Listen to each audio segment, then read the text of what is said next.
আল্লাহর নবী বিশ্ব নবী রাহমাতুল লিল আলামিন বললেন, ও উম্মত, তুমি বার্ধক্যে উপনীত হওয়ার পূর্বে তোমার যৌবন কালকে তুমি গনিমত মনে করো, আল্লাহ প্রদত্ত দেয়া নিয়ামত মনে করো, আল্লাহর দেয়া সুবর্ণ সুযোগ মনে করো। ও দুনিয়ার যুবক, আল্লাহর নবী বিশ্ব নবী বললেন, তুমি বার্ধক্যে উপনীত হওয়ার পূর্বে তোমার জীবনের যে যৌবন কাল আছে, এই যৌবন কালকে আল্লাহ তাআলার দেওয়া নিয়ামত মনে করো, গনিমত মনে করো। কিন্তু আজকের যুব সমাজের যে অবস্থা, আজকে যুব সমাজের দিকে যদি তাকাই, আমার রসুলের সিরাতের সঙ্গে কোনো মিল নাই।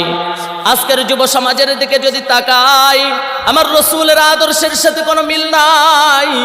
আজকের যুবকের দিকে যদি তাকাই, ওই যুবকের দিকে তাকাইলে তার চেহারার ভিত্তি মেসির ছাপ পাওয়া যায়, তার চেহারার ভিত্তি নেইমারের ছাপ পাওয়া যায়। ও দুনিয়ার মুসলমান, বরঞ্চ আল্লাহ সুবহানাহু ওয়া তাআলা বলেন, কুল ইন কুনতুম তুহিব্বুনাল্লাহ ফাত্তাবিউনি ইউহিব্বুকুমুল্লাহ।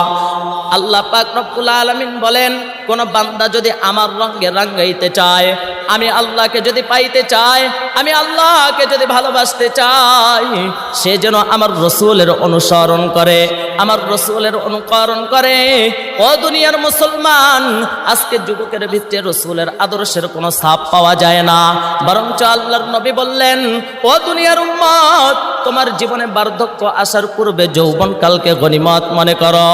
আল্লাহর নবী বিশ্ব নবী রাহমাতুল লিল আলামিন সরদার দো আলম নবী মুহাম্মদুর রাসূলুল্লাহ, সকলেই বলেন না সাল্লাল্লাহু আলাইহি ওয়াসাল্লাম। আল্লাহর নবী বললেন, ও দুনিয়ার উম্মত, কিয়ামতের কঠিন বিভীষিকাময় অবস্থায় এমন এক অবস্থায় উপনীত হয়ে যাবে, ওই কঠিন বিভীষিকাময় অবস্থায় আল্লাহ তাআলার কাছে কোন ব্যক্তি 5টা জবাব না দেওয়া পর্যন্ত ওই বিভীষিকাময় অবস্থায় এক পা সামনে এগোতে পারবে না।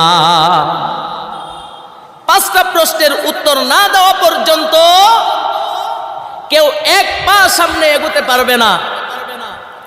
আল্লাহর নবী বিশ্ব নবী রাহমাতুল লিল আলামিন বললেন, ও দুনিয়ার উম্মত, ওই কিয়ামতের কঠিন বিভীষিকাময় অবস্থায় আল্লাহর কাছে 5টা প্রশ্নের জবাব না দেওয়া পর্যন্ত সামনে এগোনোর কোনো সুযোগ নাই।